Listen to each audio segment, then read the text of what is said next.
Hello guys, బయట చల్లగా ఉంది అనేసి ఇంట్లో వాళ్ళని బిర్యానీ చేయమని అడిగా. సో నువ్వే చేయరు నాన్న అని మా డాడీ అన్నాడు.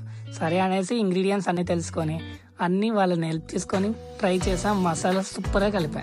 చూసారా ఎంత బాగుందో. సో దాంతోపాటే రైస్ కూడా పెట్టేసా సైడ్కి. బాగానే బాయిల్ అయిపోయింది.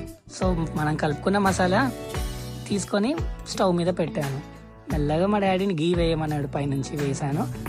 బాయిల్డ్ అయిన రైస్ని తీసుకొని మెల్లగా పైన పెట్టుకోవాలంట. అది ఆఫ్ బాయిల్డ్, మొత్తం కావాలి ఇంకా రైస్. సో అంతా అయిపోయినాక బట్ట చుట్టాలంట. అది మా మమ్మీ చెప్పింది. అలా చుడితే ఎందుకు అని అడిగితే వాళ్ళు ఏం చెప్పారంటే అస్సలు ఆవిరి అనేది బయటికి పోవద్దంట. సో 5 minutes అయిన తర్వాత ఓపెన్ చేసుకుంటే చూసారా ఎంత బాగుందో ఫైనల్ టచ్. సో నీట్గా ప్లేట్లో సర్వ్ చేసేసుకున్నాను.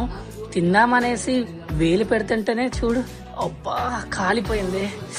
మెల్లగా బిర్యానీ తీసుకొని నోట్లో పెట్టుకున్నా. అబ్బా ఎంత టేస్ట్ ఉందో, సూపర్గా ఉంది. తర్వాత ఒక డ్రింక్ వేసాను, సూపర్గా ఉంది. అందరు వీడియోస్ చూస్తున్నారు కానీ లైక్ చేయట్లేదు, సబ్స్క్రైబ్ చేయట్లేదు. Please subscribe. బాయ్.